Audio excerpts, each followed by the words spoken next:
feel so stupid. Can y'all go for a walk? Are you serious? We're gonna go in the hot tub. He'd like that. Okay.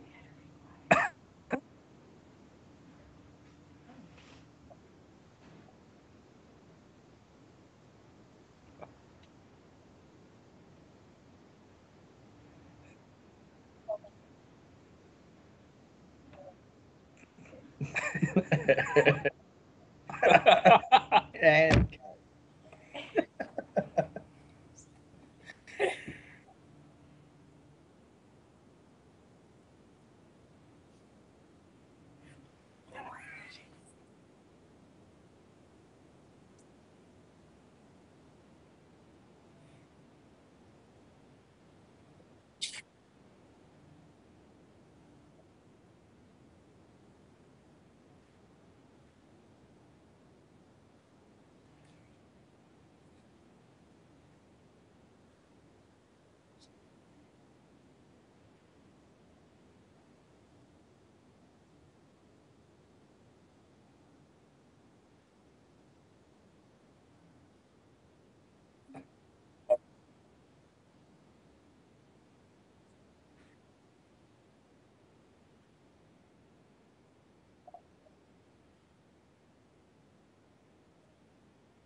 Yeah, it is, Brett. I mean, it's fishing a lot different this year. It's definitely, I think people are going to have to mix it up a little more this year. I don't think it's going to be exclusively a flipping deal like it was, the previous two.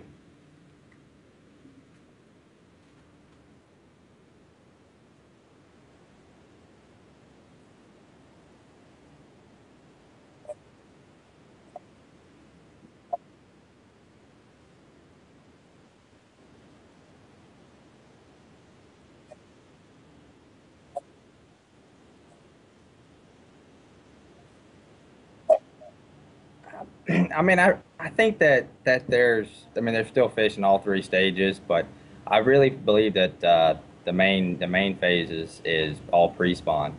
Um, there's not as many beds. Then the water's deeper this year, so it's a lot harder to see, and the grass is kind of taking over more in the backwaters, so it's hard for them to get the fish to move all the way back to where you can actually visually sight fish them. But I believe that for the vast majority of fish are still offshore waiting to come in.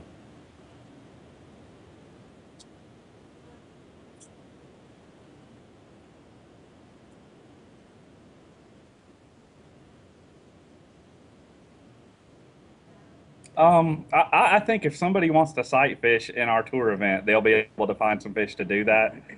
So much of it's dependent on the weather. I mean, if it stays steady warm like it has been most of the winter, I mean, it's just a gradual supply of fish coming in. It's not like this giant wave. I mean, if you'll remember the year Brandon won, I mean, it was super cold, and then it got warm right before the tournament, and all the fish came at once. And that, if it gets cold, that scenario could happen again. But if it doesn't get cold, I mean, it's going to be more similar to last year, where it's more of a steady wave of fish coming.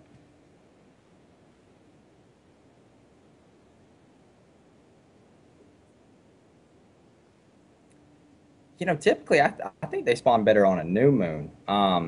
But I think just whenever they get good and ready to do it. I mean, I've seen them down here spawn in August and September, to start with, and they just do it whenever they want to. But it seems like for me, just over the past couple of years, that a new moon is better. Yeah, I know that's confusing to a lot of people, but these fish really do. They'll bed, 6, 7 months out of the year down here. The peak of it, last year I think was probably March, April. That was the peak of the spawn. And this year, I think if the weather stays like this, it's probably going to continue to be March and April. But if we get some cold weather and it holds a lot of them back, the cold is what they like here. They want the water temperature to be cooler, and I know that's weird for most of the country, but it's 100 degrees here most of the year. So they wait for it to cool off, and everywhere else they want it to warm up. So it's just unique to Florida, and South Texas is kind of that way also.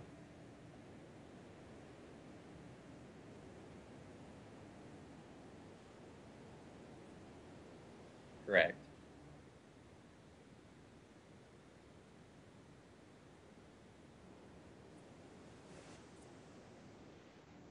And it really opens it up pretty good. The problem that we're running into now is that there's just not a lot behind the outside, grass line. There's not many areas for the fish to go back to. And I mean, I've scoured the last couple of months looking for, just for an acre section back there that would be, loaded with beds. And I mean, it allows the fish to move around and do pretty much whatever they want to do, but it kind of puts a strain on the fishermen because it's hard to kind of really nail down where they should be. Typically you find 4 or 5 good spawning areas, and then the fish just keep coming in wave after wave after wave to those same areas.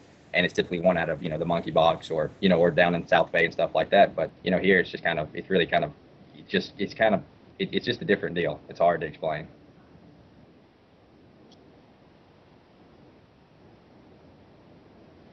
No, the actual acres of fishable water, I don't think is really that much different. There definitely is more, but just the way the lake sets up this year, I mean, I'm sure there's a lot more water the fish can swim in. There's a lot of water you can't catch them in too. I mean, it's just unfishable, and you can't little get a bass boat in there and make a cast. It's so thick. I'm sure there's bass swimming in a lot of it. It's just really difficult to pinpoint.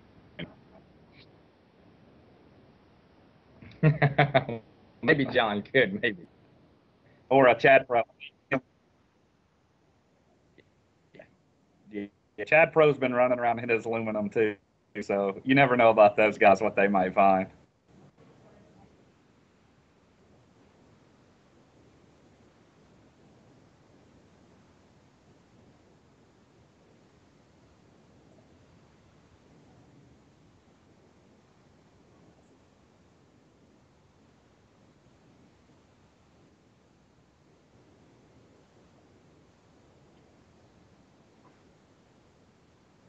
Yeah, I think it's just depending on how the weather sets up in the during off limits period now, and it's going to have a lot to do with how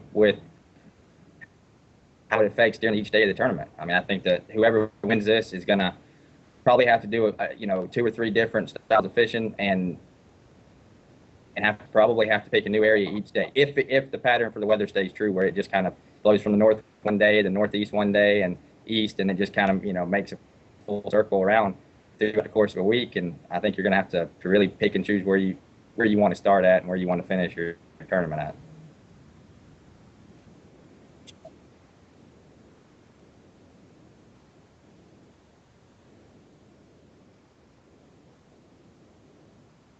Um, you know, both of us know this lake really well, and I definitely think any wrench that's thrown into the game plan with the weather kind of plays to our advantage.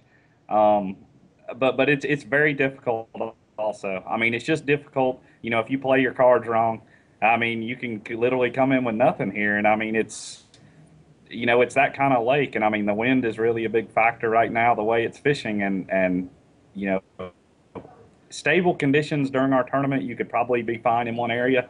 But the wind's been blowing a lot this year, and if it continues to change out of different directions, you're going to have fish all over the lake to do well.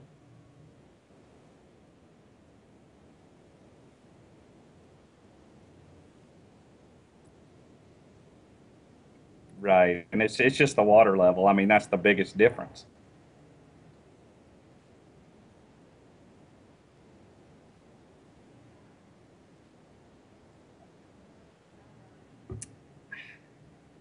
I don't think so.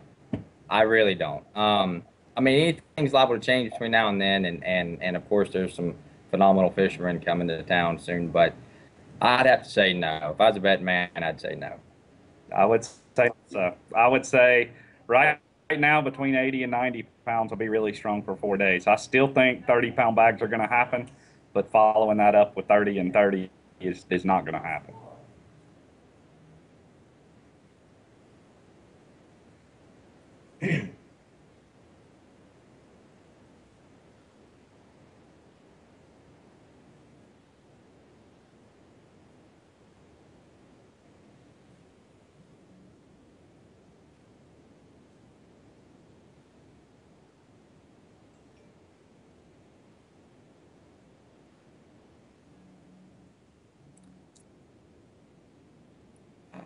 it depends on kind of kind of the way that the style that I'm fishing. I mean, of course, if you're going to flip, if it's a topped out matted situation, then it would probably take you pretty good.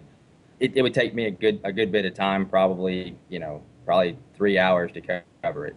To fish it. If I think there's something there worth fishing, but if I'm fishing down here, just fishing through an area and throwing a skinny dipper or something like that, I mean, probably 30 minutes. I mean, and I find it's pretty hard to fish over fish. You might fish through an area and only catch two or three, 3 pounders, and there could be 30 pounds laying there. But I mean, I just find it hard to fish through, fit to really, blow through a big wad of fish. I think you need to turn around and slow down and fish your way, and really milk it for what it's worth.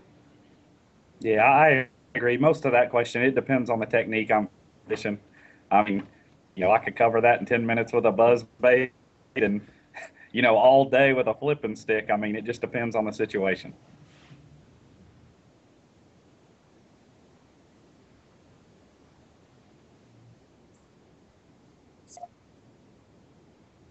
Absolutely, absolutely. It's once they get a taste for that, it's kind of like eating, steak at a good fine restaurant. You don't really want to go. You don't want to go to Burger King anymore. Yeah, I agree. I had a place last year that was really good the entire winter down here, and I could pull up and just catch a good fish at will. And the first morning of our tour event, I was going to make my first stop there, and I'd never seen a shiner boat there until that day, and they were there every day, and I never caught another bass there.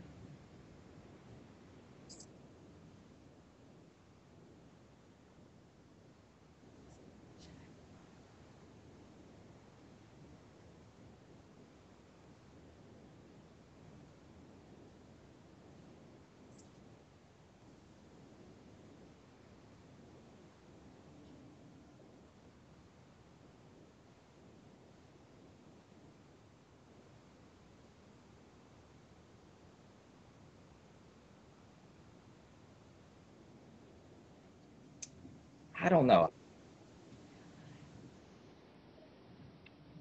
I think a lot has to do with knowing the area, and boat positioning is a big key, and wide as you can when you approach the whatever it is that you intend to flip.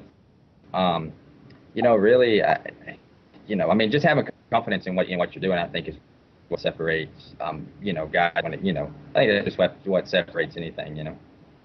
Yeah, I mean, obviously, I would like to.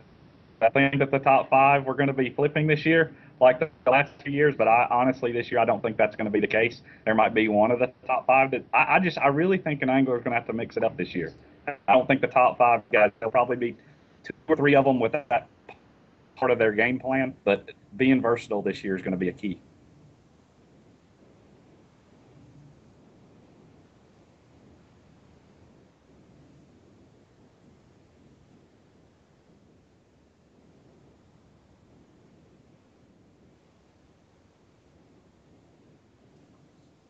Well, I mean, Andy Morgan's I think always been one of my heroes as far as flipping and bass fishing and stuff. But when it comes to a grass lake, I mean, Brandon here's obviously one of the best at that. Um, I mean, there's definitely an art to it. I mean, and it doesn't. It's something I don't think.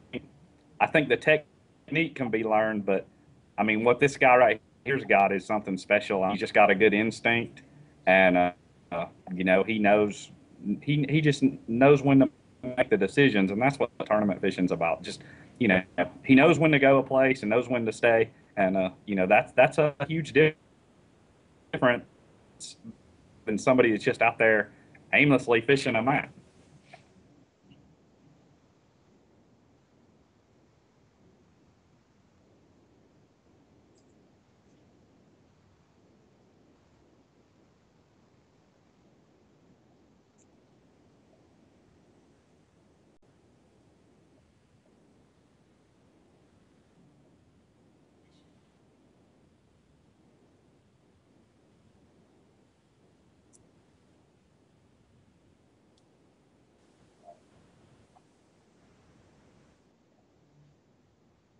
Oh, it comes together.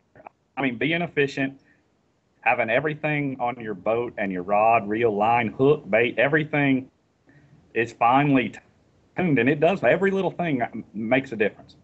Don't you agree? Oh, absolutely, absolutely.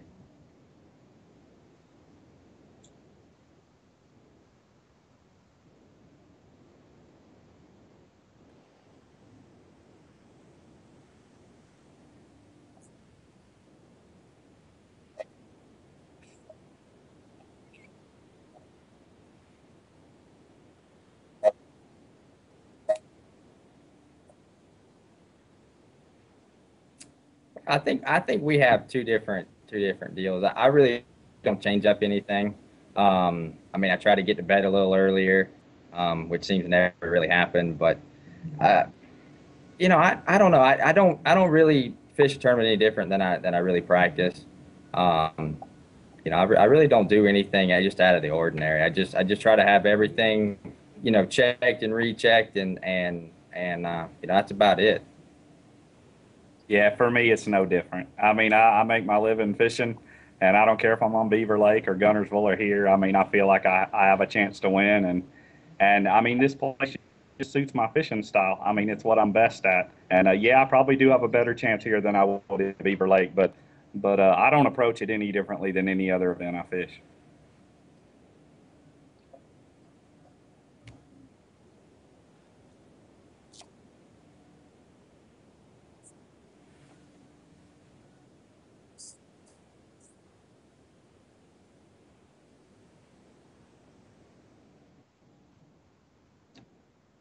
I don't think. I mean, the fish live in the grass here, and there's really no place for them to go. Um, during the summertime, the water levels typically drop, and and the fish will move out off the grass, stuff like this. But it's not. If the water stayed stable and it always stayed 13 foot, I don't think that they would ever really move out. They might move out to the ends of the points and roam, 30, 40 yards offshore and stuff, but they never would go too far. So typically, I would never, as long as I could fish the grass, I don't think I'd ever leave it if I didn't have to. I agree. If I can find it, not just here, but if I can find it in 6 inches or 20 foot, I'm going to try to catch a bass out of it. It's just the way I like to fish. So for me, I never leave the grass if there is no grass to fish.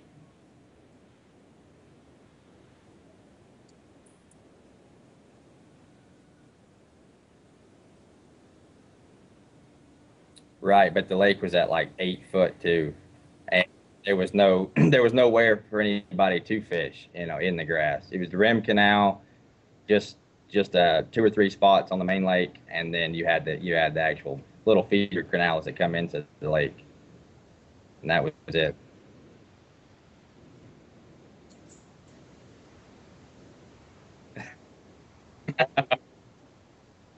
Yeah, that's what I hear, and I'm sure there'll be a lot of fish caught out of some canals this year as well. I mean, I mean, there's always fish that live in the rim canal there, and they live, in the other little feeder canals and stuff around the pond. But it seems like if you on a day like that Art did, I think that was a very wise decision. But on a normal, everyday, average good weather day, I think that you're laying up if you go in there and fish. I agree. Yeah, I mean, if there's water in the lake and the fish are biting out there in the lake, I mean, that's typically where the tournament's going to be won. I mean, they're just bigger fish out there.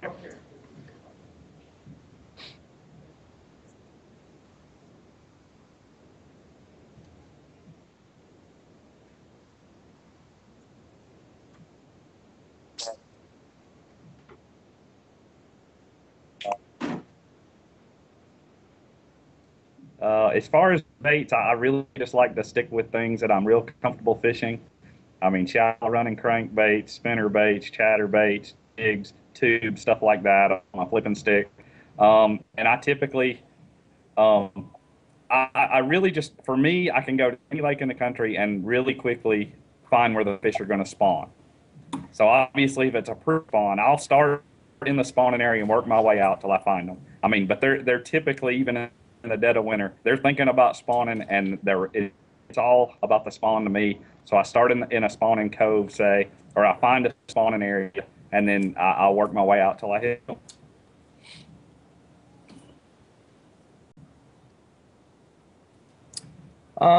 I mean, really, that's about the basics that I would say. I mean, we fish a lot alike. I think that's why we get along so good.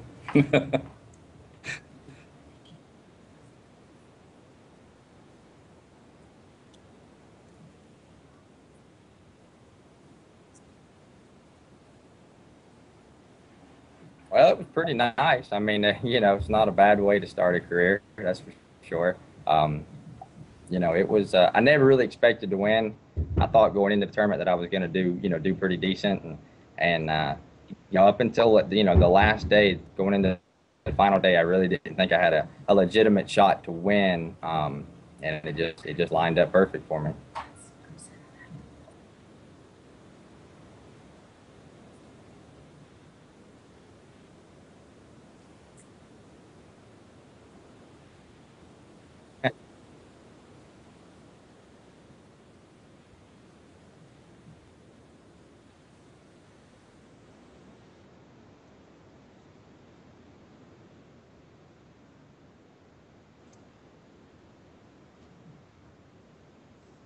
Yeah, I mean that was definitely a big step for me. It was. I mean, I've been to Seminole a few times, and it's similar to Okeechobee. It's a lot different in some ways. And the way that I won is, I mean, I won at swimming a jig, which is something that I really started 2 years previous when I was there, and just kind of for whatever reason kind of put it together a few years back, and then I carried it here and kind of improved it, and but the way that I won on the shad spawn, it was different. Something I wasn't comfortable with, and I was able to put it all together in a few days of practice, and it was a big step for me. After that, I kind of really really thought more, little harder about going with it.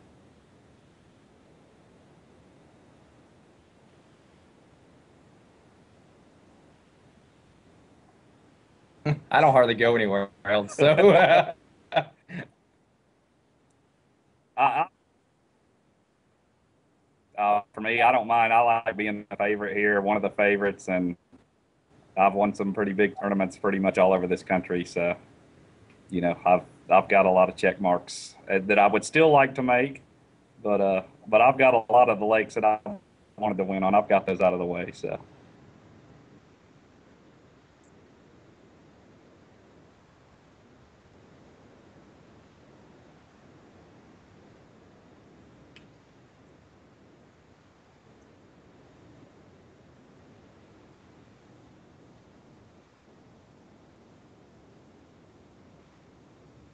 I mean, for me, that's a huge part of what we do every day, and I always go with the heaviest line I can possibly get away with. I mean, I just don't want that to be a factor. I don't want my line breaking to be a factor. And yeah, when I go smallmouth fishing up north, I mean, I'm going to have 6 pound line, but that's what I have to get a bite. I mean, I go with the heaviest line possible. Like down here, I'm using 80 pound gamma, braid, and most of the time flipping throughout the year, I like 20 pound, which I never have my line break. And obviously, I mean, you have to adjust that for the style of fishing you're doing. But that's my thoughts on the line. I mean, I use the heaviest line possible. yeah, I Yeah, and still effectively present the bait to your fish. I mean, usually, I mean, different techniques require different size lines. But if I'm trying to hit the bottom in 20 foot with a 6XD, I mean, you can't do that with 14 pound line. I mean, you need, some 10 or 80 pound line. And so obviously that's what I mean. You have to adjust based on what you're trying to do with the bait.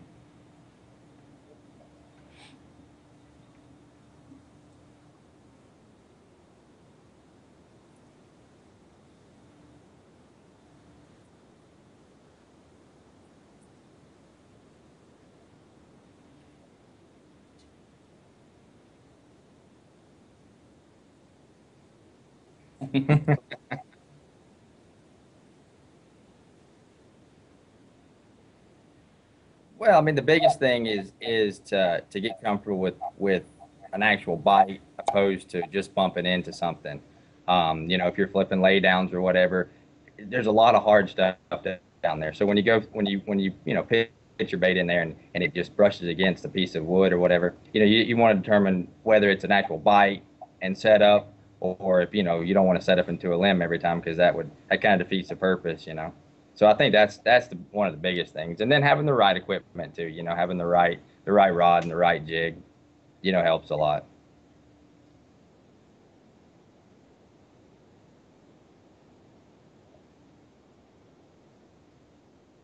Oh yeah, we get hung up more than you know, and thank goodness they don't show all that on TV because it would be a pretty boring TV show. Yeah, for sure. But having the right equipment and not only putting the jig in there but taking it out. I mean, you just have to know what you're feeling down there, and you know, being able to get the jig in there and being able to get it out. That's part of it. And a jig is one of the best, bite to catch ratios of any bait because it's got an exposed hook.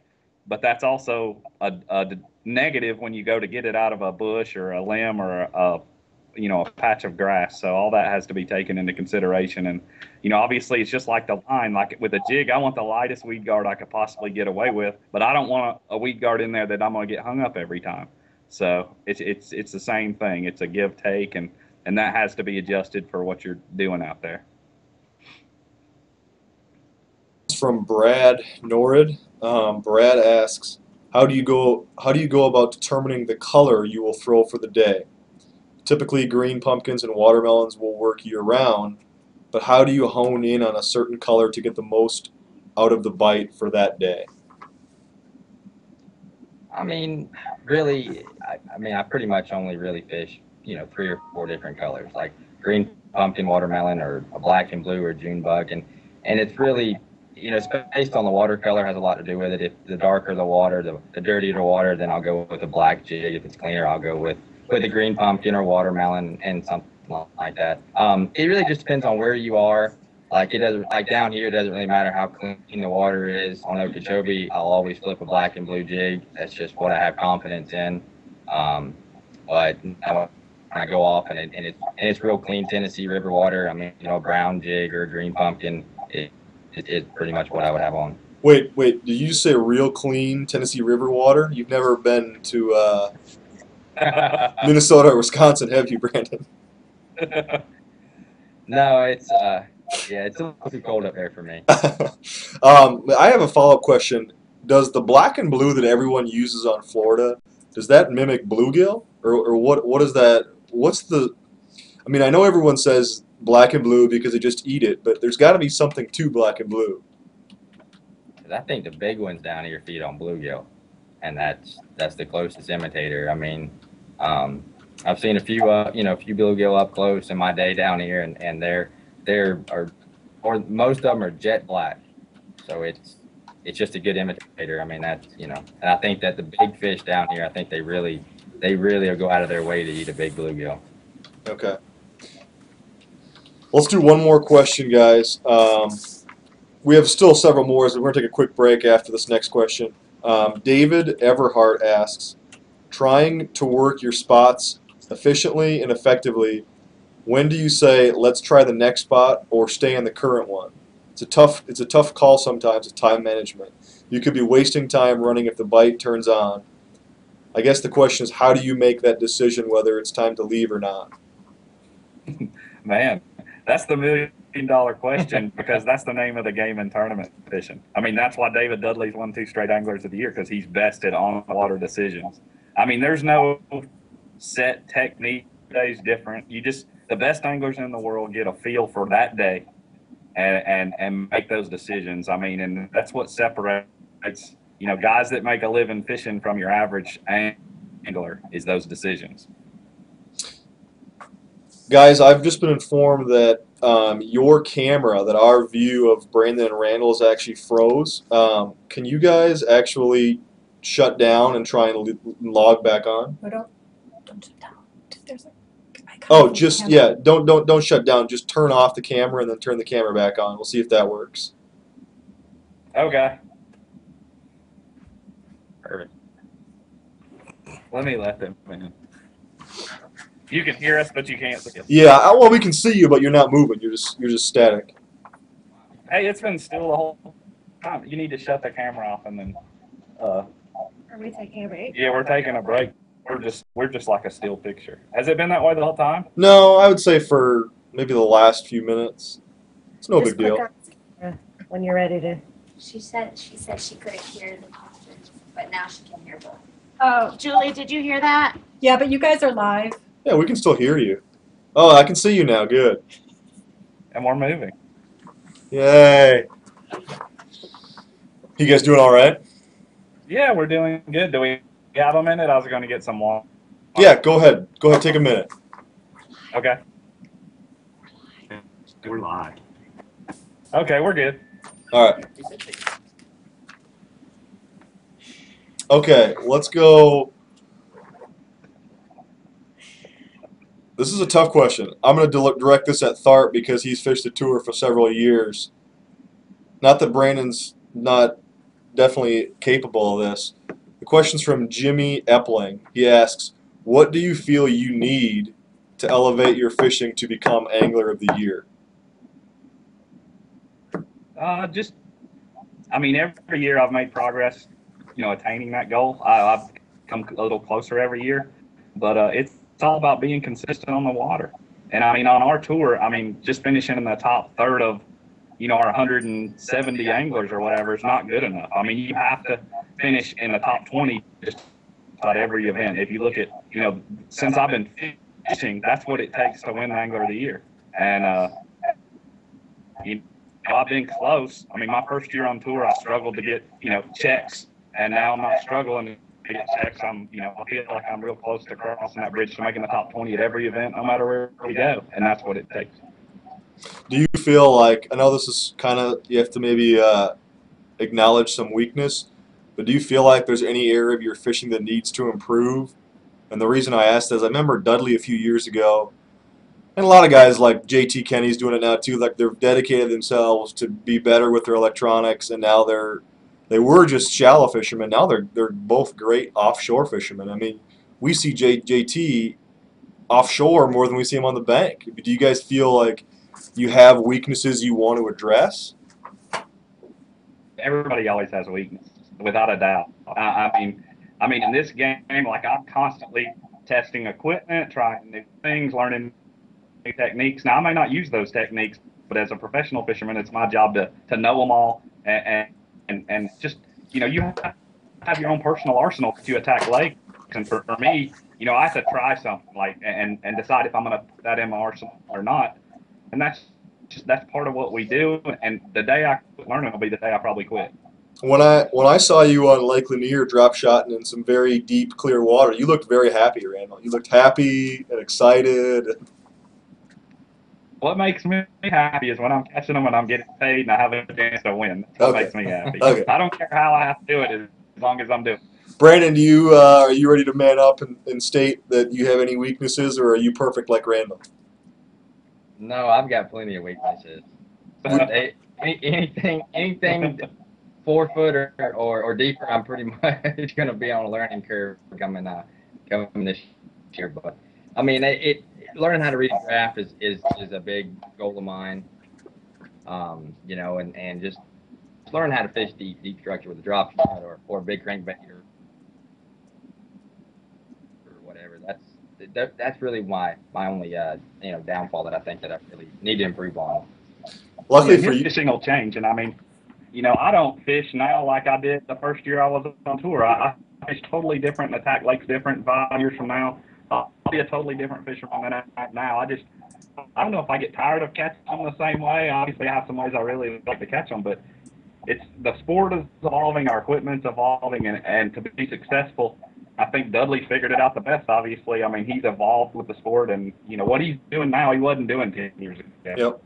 I mean, that's why he's the best right now. Brandon, luckily for you, the way the schedule lines up, there really isn't that many offshore tournaments, and the ones that are offshore, like Chickamauga, you probably still can fish grass even in the summer, I'm guessing. Yeah, I mean, I think so. The real one that I'm really kind of concerned with is Smith, which is our second stop this year.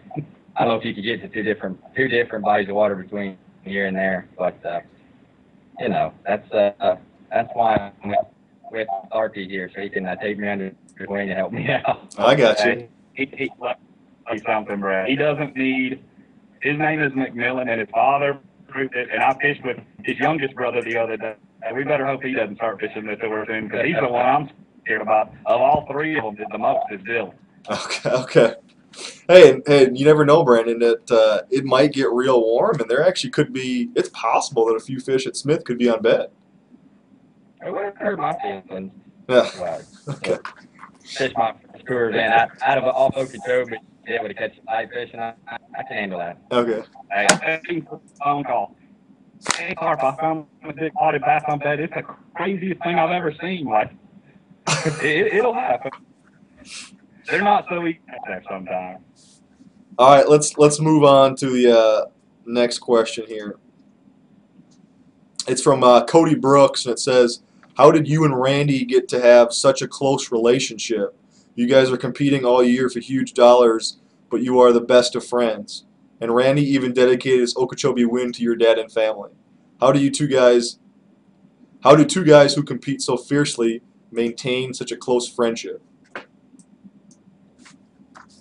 Well, I mean, I've known Randall for a few years before we became buddies.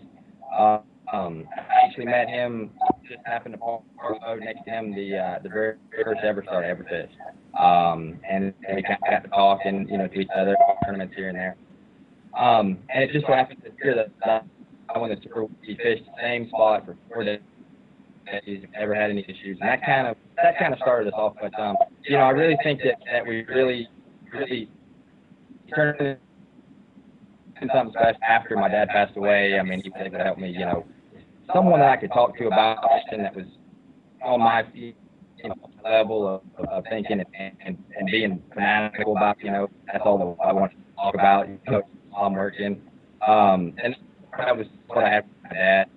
And once he was gone, he kind of stepped in and was always there too. And I just think that, since then it's just an ever-changing deal to what it is now. It's kind of hard to add one thing.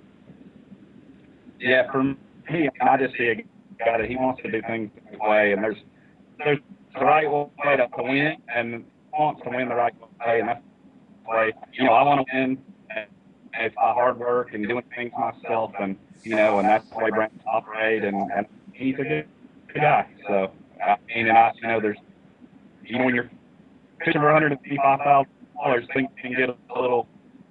I don't know, your view on things cannot be clear sometimes. But Brandon's got a really big view of how he wants to go about doing his job out there, and I respect him for that.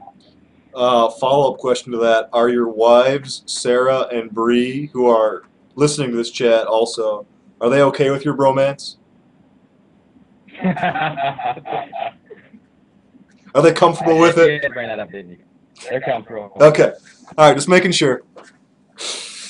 All right, next question. I don't know, this is probably a quick question. Linda McNeely asked, do y'all know T. Watkins? No. California flipper. Okay. Apparently, Julie's informing me that he's the California flipping guy. Father of flipping, T. Watkins. T. Watkins, really? Yeah. Okay. But no, you guys don't know T?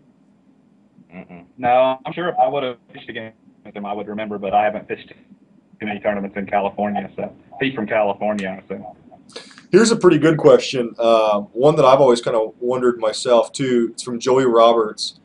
When my trolling motor prop hits a reed, how far out do you think it disturbs the fish?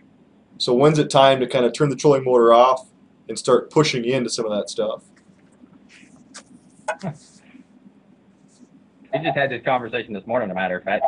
I felt like my last 2 days of practice out there, my trolling motor was kind of winding a little too much, and it might be due to some of the stuff I put it through the last couple of months. But might be. Yeah, it might just football can. Weird, I don't know. But I think that being quiet is definitely a key, to do it. And then I think that it's just funny we talked about this today, because I think that that's part of the game down here. I think it's the less the quieter you can be, the better off you always are. Yeah, I agree. I'm real conscious of the noise I make with my boat, no matter what lake I'm on. Do I think if the fish really feeding, does it matter? No.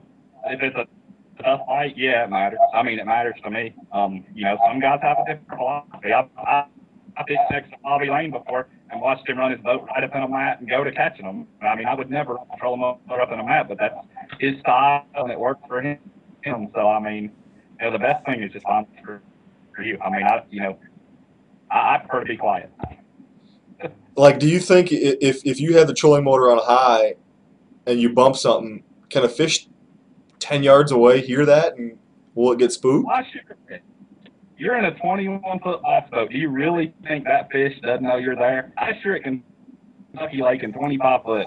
They probably don't know you're down there, but if you're in 2 foot of water, I promise you they can detect a bluegill probably 50 yards. They know a 21-foot bass. But do they know that it's a non-natural sound? Like, is that like a sound that kind of sets their alarms off?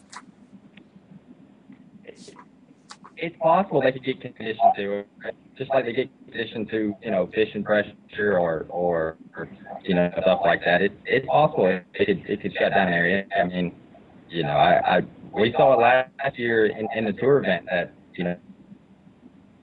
there was every day just kept getting more and more boats in there, and eventually it just people running through everything and trolling motors on high and idling through stuff. It shut them down. Yeah. Yeah, I think it kept more fish from coming into there is what it kept. I mean, the fish that were there, I mean, I think got caught and then it just kept more from coming. And as soon as all the boats left, they came right in there. All right, let's move on to a couple more questions. David Gouchard asks a pretty basic question. What's the best length rod to use for flipping? David says he's 6 feet tall. So how long of a rod should he use? I mean, for me, I use anything from a 7.5 foot to a 7'11". Brandon? I mean, the one I use the most is a 7.6, and then down here I use a 7'11". Yeah, that's about far. And I'm shorter than 6 foot by just a hair. But yeah, and I found that a 7.6 worked good for me. I recently switched over to a 7'11 just to try it out, and I love it. I just thought I didn't have the frame to flip a bigger rod like that, but it's so much easier, and I just can't believe I haven't done it before. I mean, it definitely helped. It made it a lot easier. All right, next question's from Alton Butler. He asks, wouldn't it be more fair to not pre-fish any tournaments and just have to use your fishing knowledge? Would you guys like that, to go blind into a tournament? I personally would love it. And you know what? I think the same guys will probably dominate. I mean, turn us loose in a lake with no practice. I would like it. Yeah, I agree. I mean, typically when I show up to a place, whether I've been there 10 times or never seen it before, it seems like the first day for me is always better as far as numbers of fish or size of fish, and it's just I go in there with no preconceived notions, and I just kind of fish what's in front of me, and I got 15 rods on the deck, and I get 2 bites off of every one or something like that, and I mean it is outside the navigational, sort of getting around a place you never do. Other than that, I mean, I think that would be fine. Okay, guys, this is a relatively difficult question. A guy named Jeremy Wood asks, I'm sure you would need more info on the specific lake, but any suggestions on finding fish on a tough lake that has lots of docks, no grass, subtle points, no prominent creek channels, and not much wooded cover? He says he's thought about putting out some brush piles, but he's not sure where he would place them. So any suggestions on finding fish in that tough lake? I mean, it seems to me. I mean, I'm a big bank fisherman, so if I can cast to it, I'm pretty comfortable. I mean, it seems just about anywhere in the country that you go, and there's always fish around. throughout the majority of the year. But as I called out, that's above my pay grade. I'll let Tharp answer that one. I mean, it sounds like docks are the primary cover available on that lake. I mean, and I would just recommend, fishing to his strengths. I mean, he likes finesse fishing, and stick with that. If he's a power fisherman, I mean, do that. I mean, obviously, it's a tough lake and you're power fishing. You're fishing for 5 bites. But I mean, that's the way I personally would attack it. Okay. How about putting the brush piles underneath some of the deeper docks? I think planting brush would be, a very smart thing to do. A place that doesn't have much cover. Yeah. And obviously, I mean, an isolated piece of cover on any lake is way better than a bunch of cover. I mean, I'd rather fish one stump, or that's just the way I fish. Can we get you guys to try and turn off your camera and start it up again, real quick, one more time?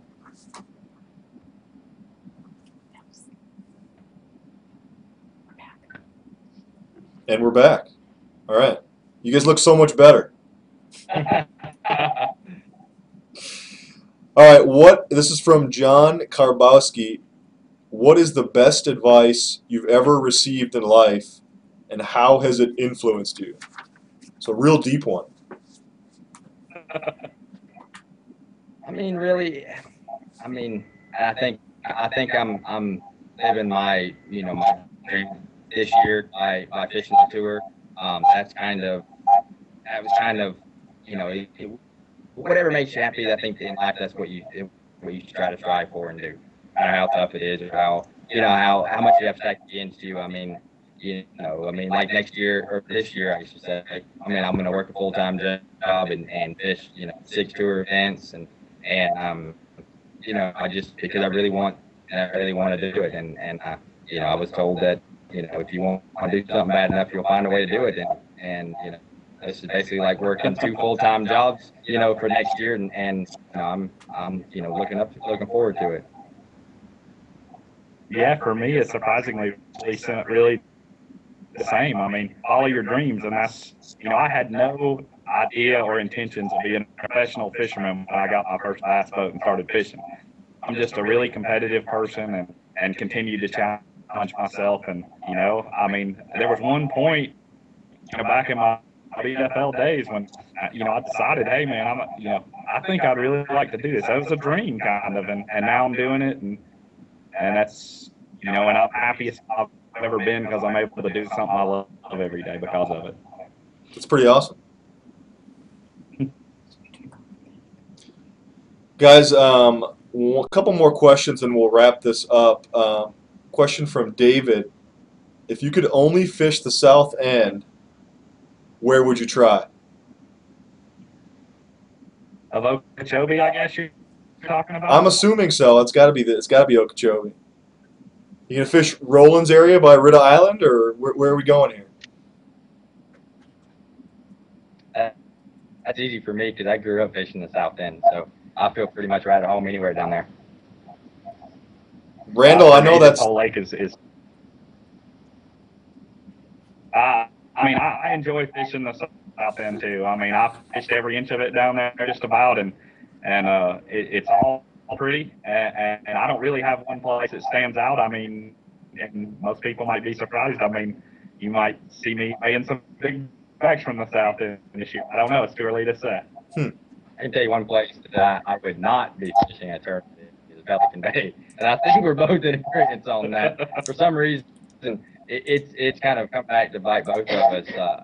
Well, in just different tournaments over the course of the last several years, and I don't understand it. Well, I mean, that was the closest bay to my house growing up as a kid, and I know it back of my hand, but it's nothing about it. It's just terrible. And that's tournament will probably be one. That's probably where it will be. Yeah. All right, let's go back to their screen, please, so I can get that last question.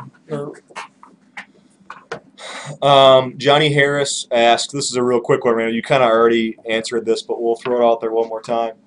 Are you going to be able to break that 100-pound mark again this year? Make it 3 years in a row of over the century mark? I'm going to give it everything I have, but I would say that unless the lake changes, it's highly unlikely. Okay. Fair enough. Jeremy Tysinger asks, what do you guys look for? And this might be a question more suited to Randall because I know he's fished them. What do you guys look for when fishing rivers in coastal areas that aren't really affected by tides? So, river fishing.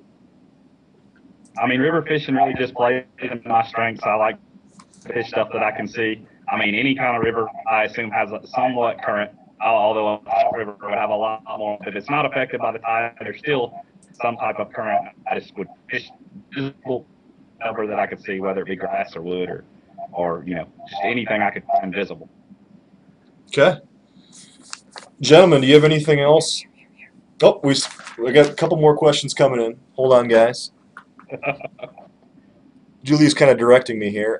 Do you guys believe in different skirt materials affect the lateral line differently? If so, what is the best? So skirt materials.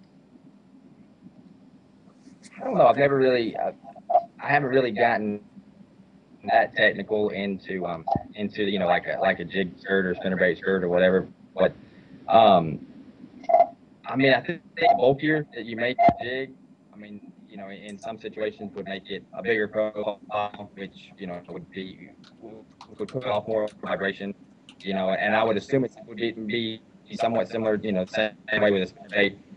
The bigger body that you have that comes through the water is obviously displace some more water, which it's gotta affect them some. That's pretty good question. I really don't know. I don't know too much about different silicone versus thin rubber and all that stuff. It's not something I'm really. I'm not really that technical. I mean, I just try to find a bass that wants to eat anything I put in front of him. So I don't count the cement in my skirts or anything. What are the 4x4 skirts made of? Our skirts are made out of silicone. Okay. All right. Oh, we got one final question, and since you guys are both Halo guys, it'll be perfect. Mark asked, being a new Halo rod user, which rod would you choose for jigs, half ounce and lighter? And the second part is, how do you guys decide when to use what trailers? So, which rod for jigs, half ounce and lighter first? I'd probably say 7.6 heavy. Highlight series. That seems to be my typical all-around rod. That's what I put a jig on. That's what I throw like a skinny dipper on. That's what I would sight fish with down here. I guess depending on what, from a half ounce or 3/8 ounce jig, you could probably get away with the 7.3, extra heavy. But I think it's just more comfortable with a bigger rod, personally. Yeah, for me, if I'm flipping or even skip 7.6 heavy, if I was strictly just going to cast it though, I would probably go to the 7.3 heavy. I mean, but those rods, I mean, that's what I use them for. And then for the whole deciding when to use what trailers, is it kind of match the hatch for your jigs, or how do you guys go decide to use what trailers for your jigs? I keep it pretty simple. I mean, I really like the Zoom feed crawl, the Ultra Vibe feed crawl. That's kind of just a good all around, bait for me. I used one similar with it last year. That's it. And if you're in a little dirtier water, or you can the fish are a little bit bigger or something, and you can go to the Magnum speed crawl, and that helps put off a little more motion coming through the water. But like a typical shad spawn, if something, maybe you want to have something that's more fish, like a skinny dip or something like that. For me, it's real basic. I mean, I use a Zoom big salty chunk 20% of the year. I use green pumpkin, black and with blue flake, and sapphire blue. The only time I ever use anything is like I'm in a finesse kind of deal, and I'll use like a Zoom Super Chunk Junior. I just like the chunks. I mean, very rarely do I ever hit like a speed, any kind of like bait on. That's just not what works for me. It's just real simple system, and it seems to work everywhere I go. Sounds good, guys. Thanks for joining us this evening. This was kind of our first time doing this. We didn't know what to expect, but I hope everybody that tuned in enjoyed themselves. And for Randall, I got to say, War Eagle, Randall. Roll Tide. Go Gophers. All right, and special thanks to Bree and Sarah, the two lovely wives. And you guys take care, and we'll see you in a couple weeks. Hey, thanks everybody. Good luck, you guys. Thank you. Signing off.